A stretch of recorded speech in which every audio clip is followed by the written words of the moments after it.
Mas, na verdade, ela é um pouquinho mais. É um instituto de pesquisa. Ainda que a perna de pesquisa do instituto seja um pouquinho, assim, às vezes precisa de um calço, fica meio bamba, ele tem essa função também. Daí a importância de, obviamente, estar recebendo hoje, né, o programa de pós-graduação em turismo da EACHA aqui, porque é parte da função do instituto aproximar não apenas a sociedade civil, mas também a universidade. Ou seja, a universidade precisa estar aqui, vocês são parte importante desse processo.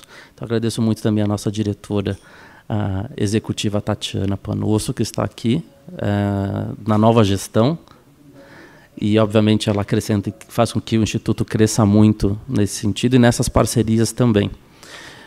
Eu, assim como vocês também, sou estudante de pós-graduação, apesar de que às vezes aqui nesses corredores acabam chamando a gente mais de doutor sem ter essa alcunha, mas eu estou no mesmo processo que vocês estão, também estudando, também coletando os meus dados, também tentando qualificar daqui 2 semanas.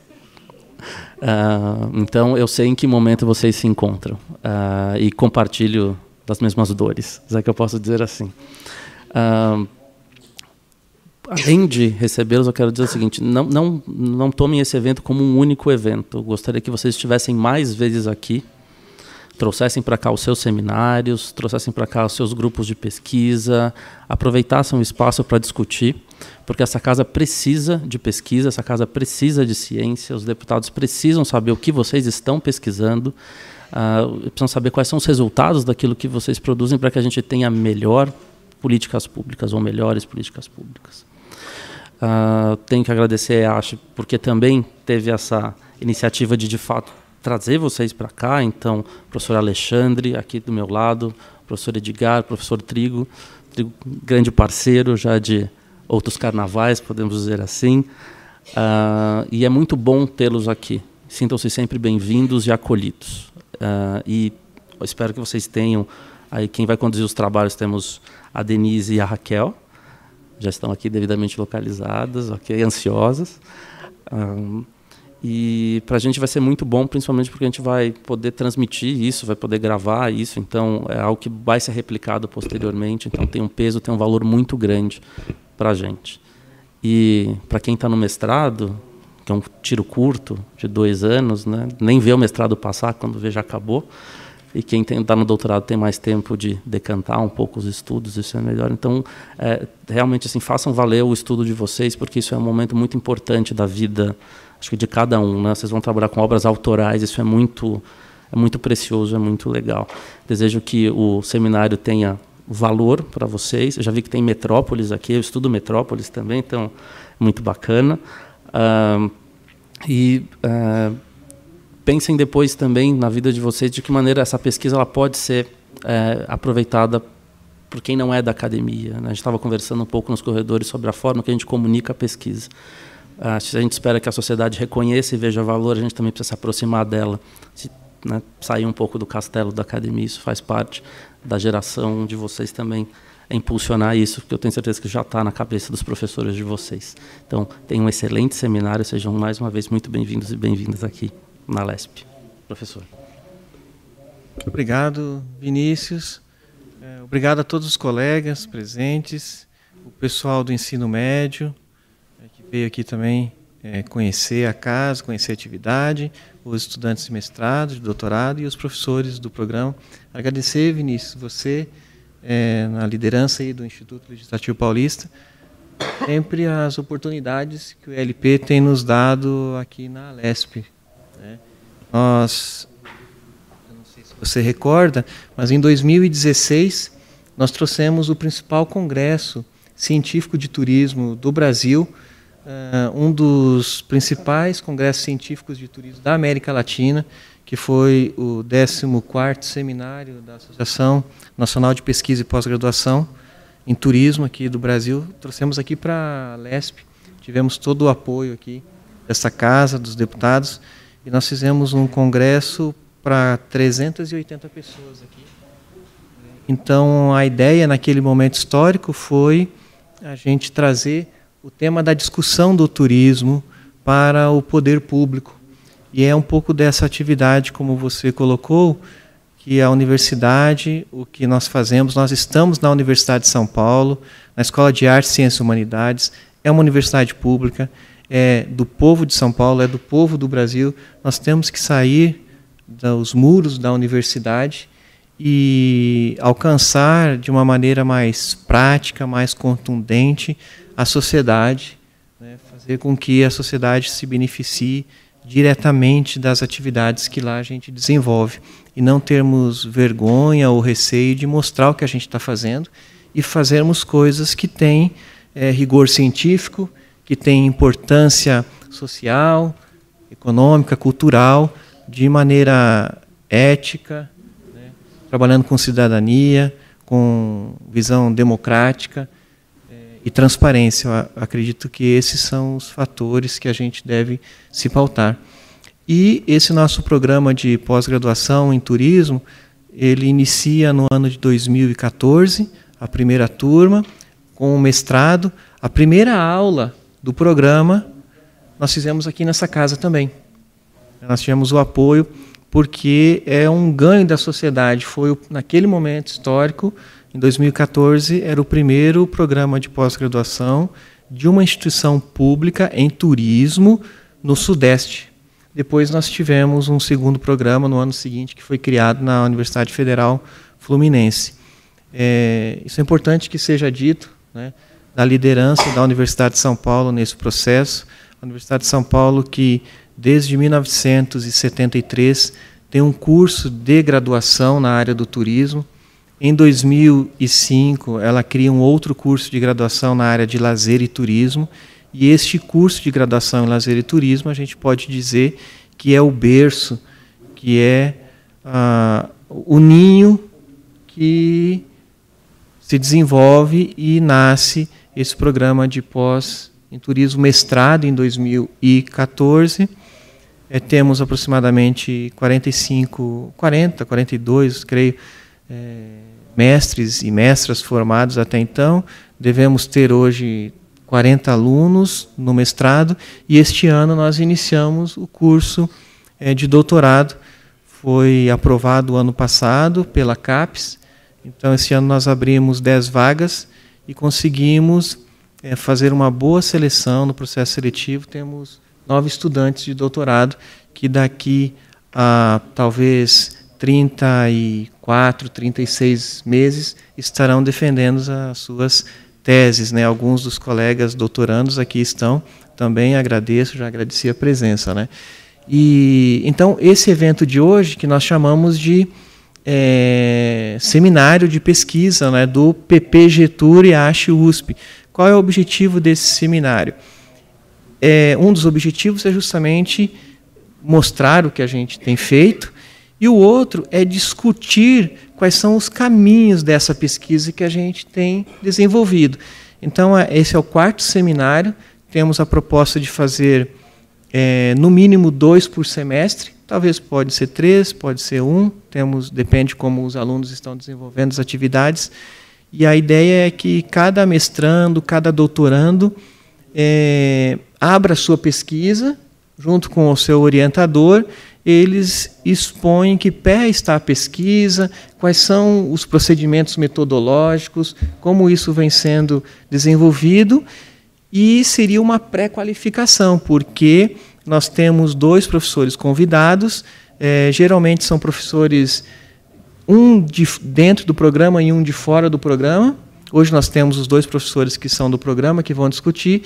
Esses professores debatem essas temáticas e também é aberto à plateia. Então, é um pouco dessa questão da transparência. E hoje nós temos 2 acadêmicas, a Denise dos Santos Rodrigues. Ela vai falar sobre a pesquisa dela, que é Turismo e a Memória Paulistana, as manifestações culturais negras na cidade de São Paulo. E nós temos a Raquel Magalhães, que vai apresentar a pesquisa dela, o andamento, né, que, por enquanto, o título é Atratividade Turística dos Centros Históricos das Metrópoles. Então, agradeço a Raquel e a Denise, que se prontificaram a apresentação, e, mais uma vez, agradeço a presença de todos, agradeço ao ILP, na pessoa do seu diretor, o Vinícius, essa oportunidade de dizer que a gente também anseia, Vinícius, que esse seja mais uma das atividades que a gente já tem desenvolvido, né? E dizer também que a Universidade de São Paulo, especialmente o nosso campus, lá na Zona Leste, está aberto. Nossa universidade também está aberta para as ações necessárias, práticas de investigação, que o poder público, de alguma maneira, sinta a necessidade e evidencie. E, se você me permite, para terminar, gostaria de dizer a vocês que, pelo que nos foi informado, está passando na internet ao vivo essa programação no site aal.sp.gov.br. Você entra lá nos ao vivo, auditórios, e aí vai aparecer plenário Tiradentes, clica lá, vai estar a apresentação nossa deste momento. Então, eu pediria que a gente se retirasse e eu convidaria a Raquel e a Denise que aqui decidissem quem apresenta primeiro e abrimos os debates.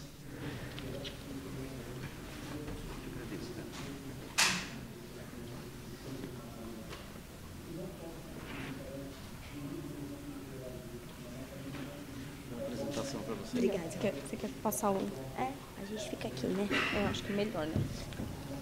Os slides.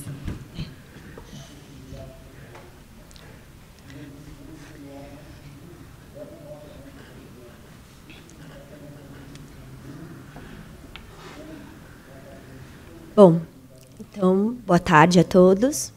Obrigado à casa, representada pelo Vinícius. Obrigado, professor Panosso, pela apresentação. E a todos que se dispuseram, né, num dia como hoje, estar aqui presente para ouvir nossa pesquisa. Então, eu sou a Raquel. A gente chegou no consenso muito rápido, que eu faria a apresentação primeiro, porque estamos em momentos muito distintos, né, de pesquisa. Eu entrei no programa agora, em 2019, no processo seletivo de 2019. Portanto, estou há um semestre no programa. E a Denise está aí. Sim, já acabei de qualificar, então estou um pouquinho mais avançada. Acabei de qualificar agora em junho, né? Então está tudo muito fresco ainda na minha cabeça e está um pouco mais avançado que da Raquel, que ela iniciou esse ano. Isso. Então a gente também entendeu que seria muito mais fácil também para as pessoas entenderem qual é o processo, né, de desenvolvimento da pesquisa, se eu apresentasse primeiro. Tá? Então, eu sou arquiteta de formação na graduação. Eu estudei numa universidade particular, onde eu tive contato com um grupo de turismo. Então, a gente ficava no mesmo andar, né, arquitetura e turismo, e tínhamos professores em comum, né, porque a gente tinha uma grade de vamos dizer assim, né, uniformização de conhecimentos, e a gente trocava muitas ideias com a equipe, com o pessoal de turismo, né. E lá na universidade, né, em 2000, que é quando eu entrei, a gente tinha uma cidade que não estava muito preocupada, né, com o seu poder de transformação através do turismo, né? Então, a gente era uma cidade dos negócios e do trabalho. Não tinha uma secretaria de turismo, a gente tinha o Conventions Bureau, né, uma estrutura muito voltada a eventos de negócios, e eu ficava muito preocupada, né, porque, como estudante de arquitetura, a gente estuda a cidade. E um dos eventos que acontece na cidade é a movimentação turística, né? Então, tanto o turista que vem de fora visitar, né, da cidade, quanto os próprios moradores da cidade que usufruem, né, da infraestrutura, dos espaços turísticos e dos monumentos, estava um pouco abandonado. Mas eu guardei essa vontade, ou essa dúvida, ou até esse anseio por fazer alguma coisa, porque eu fui trabalhar no mercado. E sempre trabalhei no mercado imobiliário, então minha atuação sempre foi em desenvolvimento, né, de empreendimentos na cidade, até que em um certo momento eu me dispus a voltar para a universidade, e aí voltei, né, achando que eu ia fazer uma outra graduação, voltei para turismo, porque aquilo estava lá guardadinho, né? Então, tem uma hora na nossa vida que a gente deixa as coisas acontecerem mais fluidamente. E quando eu voltei para a universidade, os meus professores falaram assim, mas o que você está fazendo aqui? Você já tem graduação. Né? Aqui, nesta graduação, não vai te acrescentar muitas coisas. O importante é que você queira acrescentar a sua vivência e a sua formação, o que você pensa na sua cabeça sobre turismo. Então, você tem que ir para a pós-graduação de turismo. Entre o professor falar isso para mim, tomando um café, e eu mandar um e-mail para um dos nossos professores da EASH, demorou 4 anos. A gente tem um tempo de amadurecimento da ideia e também da coragem, né? Porque a gente precisa ter coragem para enfrentar um programa de pós-graduação numa universidade como a Universidade de São Paulo. Mas eu fui muito acolhida por esse professor, que me indicou participar de uma aula como aluno especial, que foi no semestre passado, no segundo semestre de 2018, e eu tive a sorte de participar de uma disciplina cujos professores, mais que acolhedores, falaram assim, você precisa fazer um projeto de pesquisa e entrar no programa. Né? Então, os professores também me ajudaram muito a entender o que eu estava fazendo ali, porque eu entrei na universidade achando que eu ia trabalhar lazer nas periferias, e logo eu vi que não era isso que eu queria, e que a universidade precisava também. E aí eu fui para o que, de fato, me preocupava, que era o centro histórico da cidade. Né? E trabalhar especificamente o Triângulo. Então, dentro, né, desse contexto, a gente volta às raízes. Então, eu sou uma pessoa que sempre vivi viver mesmo, né, de trabalhar, estudar e etc., no centro da cidade. A minha vida é lá. Eu moro na borda do centro. E tudo que eu faço, eu desço, né, e vou para o Triângulo. E tudo que eu faço, eu desço e vou lá resolver. Desde das coisas comuns do dia a dia, até, né, comprar um remédio, alguma coisa assim, até a diversão mesmo, né? Então, as baladas, os cafés, os restaurantes do centro. Então, quando a gente entrei no processo seletivo com um projeto, que estava um pouco ainda bambo, porque faltava um modelo teórico, faltavam algumas coisas, mas a universidade me acolheu com essa perspectiva que eu discutisse o que é atratividade turística nos centros das metrópoles, principalmente no centro das metrópoles da América do Sul. Porque é uma condição muito específica nós estarmos aqui, no Brasil. E, principalmente, estarmos em São Paulo. Né? Então, a gente tem vários colegas de outros estados, Rio de Janeiro, basicamente, e que a gente sofre do mesmo problema, que é um centro histórico onde teve uma mutação, uma ligeira e muito profunda, na verdade, transformação e abandono, né? Porque a cidade foi escolhendo se desenvolver economicamente em outros lugares. Então, São Paulo começa no Triângulo, depois vai para o Centro Novo, que é a região da República. Depois sobe para Paulista, e depois desce, né, para Faria Lima, Berrini, Faria Lima, nessa ordem. Então, a cidade vai se deslocando, esse centro econômico, né? Mas esquece que existe um centro histórico, né? Que é o centro onde toda a cidade começa e se inicia. Isso vai se perdendo ao longo das gerações, e principalmente uma cidade como São Paulo, que sofre o tempo inteiro com novos imigrantes, né? Então, a gente está o tempo inteiro recebendo pessoas de outros estados, de outros países, e acaba que essa história vai se perdendo. Porque as pessoas acham que o centro é onde está tudo acontecendo. E a gente perde o referencial de centro histórico. Bom, então, esse centro histórico que a gente fala, que é o Triângulo, né? Que é muito engraçado, porque a gente aprende isso muito na graduação.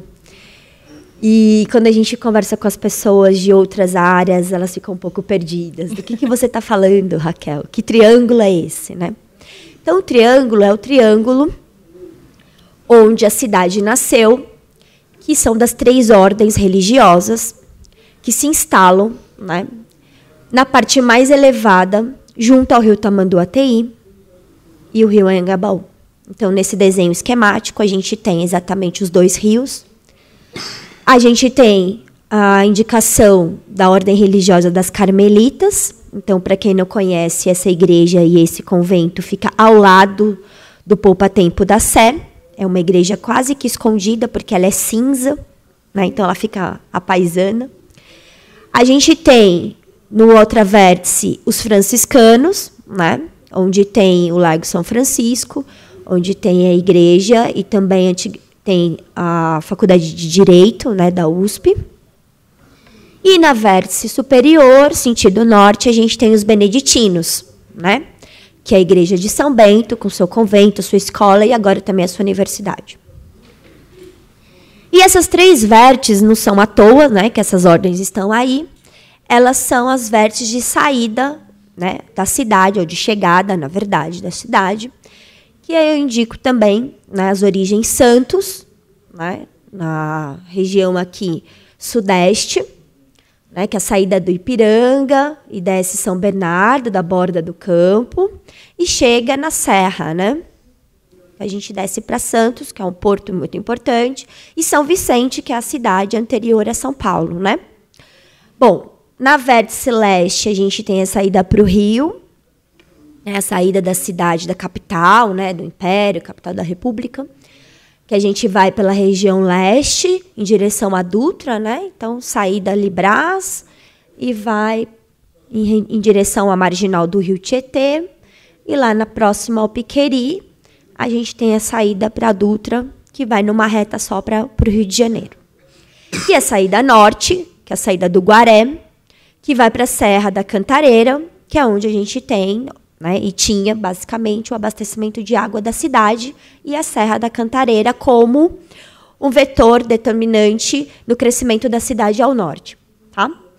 E a saída de Pinheiros, que é a saída oeste, né, que a gente hoje sai pela avenida, né, que tem aqui a saída pela 9 de Julho, que vai, na verdade, vai ter umas transformações urbanas na cidade, mas a gente pode considerar a saída da São João também como a saída oeste. Então, a oeste foi uma saída que foi mais usada pelos bandeirantes, obviamente, para crescer o território paulista, mas também foi a saída em que o poder público determinou a ocupação com infraestrutura adequada, né? Se a gente comparar a infraestrutura do Brás e comparar a infraestrutura do Campos Elíseos, a gente percebe qual é a diferença, né?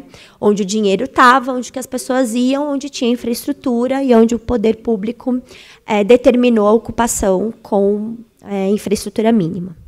Bom, no meio disso, a gente tem a escola jesuíta, que é o pátio do colégio, onde os jesuítas se colocam lá para fazer esse apaziguar as tribos indígenas que estão aqui e também montar o seu colégio, né, que é um ponto hoje também importante na fundação da cidade. E na borda disso, a gente tem a Praça da Sé como sede episcopal, por isso que Praça da Sé, com a Catedral Metropolitana de São Paulo. Então, a gente está falando desse lugar específico dentro dessas vértices.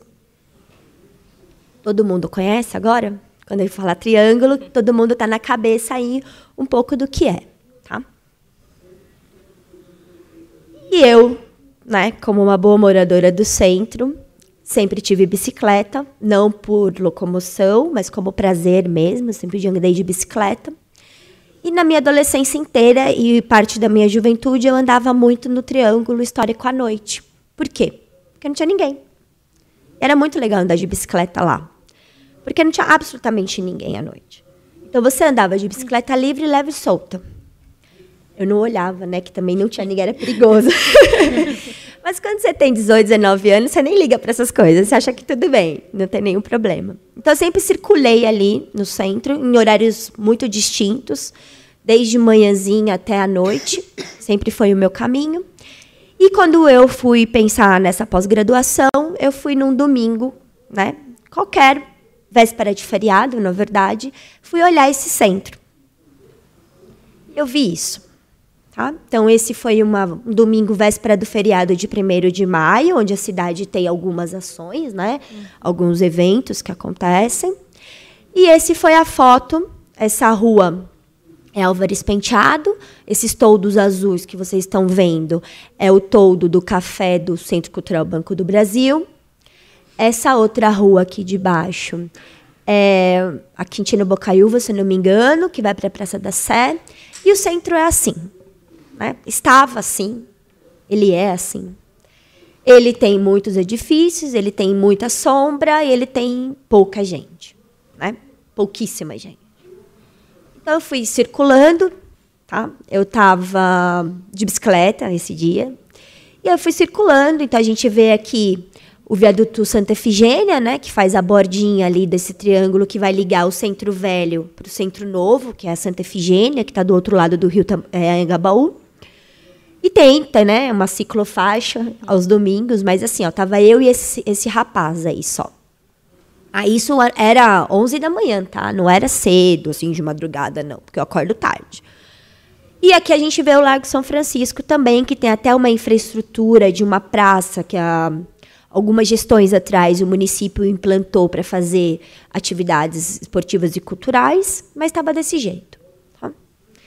E nesse mesmo dia de bicicleta, eu fui e subi o morro, né? Então, quando a gente fala subir o morro, a gente entende que a Paulista, todo mundo entende que a Paulista é o ponto mais alto, né, da cidade, que forma o espigão da cidade, tá? E a Paulista foi a terceira, na verdade, ocupação da cidade, né, em relação ao centro econômico-financeiro. E ela, a partir de 2013, houve uma movimentação muito grande da cidade de ocupar aquela rua, aquela avenida.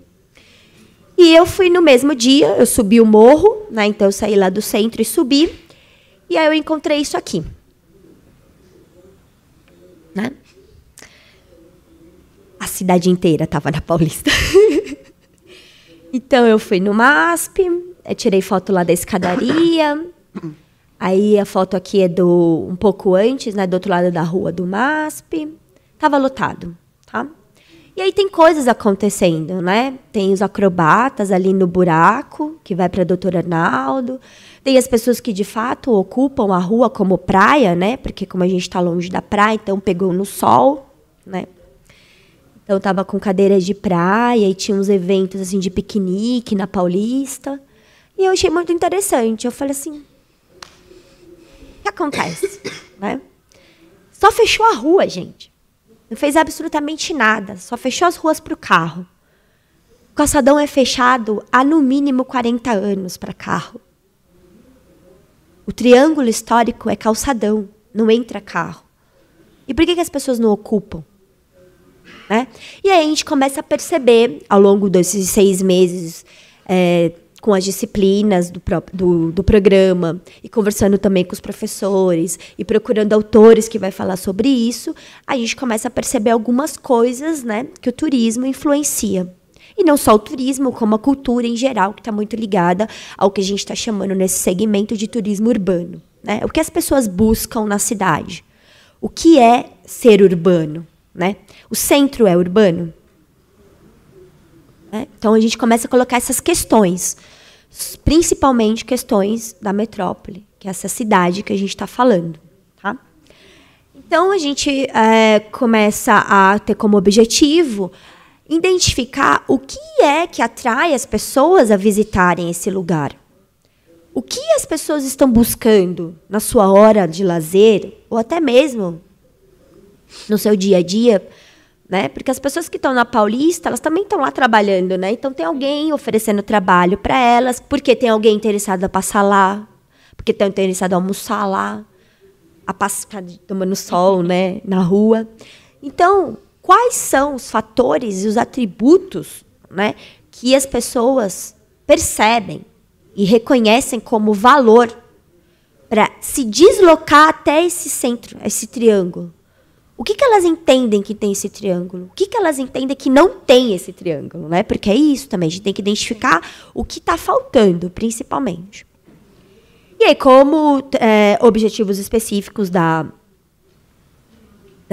pesquisa, eu insisto ainda, eu ainda posso insistir, eu não sei até quando, porque a gente fala que insiste, porque tem uma hora que o nosso orientador usa o quê mesmo? A tesoura, né?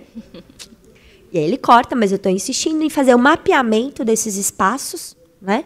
Então, identificar que espaço é esse, porque como arquiteto, acho que a minha contribuição maior para o programa é também identificar que os espaços arquitetônicos de cidade influenciam a decisão de conhecer esse atrativo. Ter ou mais luz do sol, será que vai fazer diferença na minha escolha? Porque eu não posso estender uma canga lá no triângulo, porque não tem sol no chão, né? Então, é um ambiente escuro. As ruas são tortuosas, né? Não é reto. Assim, eu não consigo ter a linearidade da Paulista, né? A espacialidade da Paulista. É um outro ambiente, é um ambiente de outra ocupação, principalmente de outra geografia. Tá? Identificar também quais são os fatores, né? Então, através do modelo teórico, entrevistar as pessoas e entender o que elas buscam. E, obviamente, relacionar esses fatores com, de fato, a decisão de ir lá, né? Desfrutar o que aquele triângulo tem. Então, como objetivos são esses, principalmente elencando o que eu estou colocando como algumas vertentes de pesquisa, né? Que também, nessa hora, o orientador te coloca a tesoura. Raquel, você só tem 2 anos, não dá para falar sobre tudo isso. Vamos escolher o que mais, né? A gente entende como... eficaz e, na verdade, até quase que eficiente, né, pelo nosso tempo e pela disponibilidade, né, que a gente tem para fazer acontecer a pesquisa para ter um resultado para a sociedade. Então, quando a gente fala, né, quando eu falo entender o que esse visitante quer, a gente está falando simplesmente da motivação dele, né, o que motiva ele. Tem as motivações pessoais e tem, obviamente, as motivações externas, né, o meu grupo social determina muita coisa. Né, as minhas influências culturais, a minha família, tudo isso influencia. Mas também tem uma influência que a gente coloca as propagandas, né, a gente divulga o nosso produto. Isso também faz com que as pessoas sejam influenciadas. O espaço, quando eu falo mapeamento, é isso, né, entender essa atratividade e nos aspectos espaços físicos, sociais. Então, a gente entender a partir da hospitalidade urbana, que também é um arquiteto que se meteu no turismo, que é o Greenover, fala sobre acessibilidade, legibilidade, que é tudo isso que a gente está falando, de identidade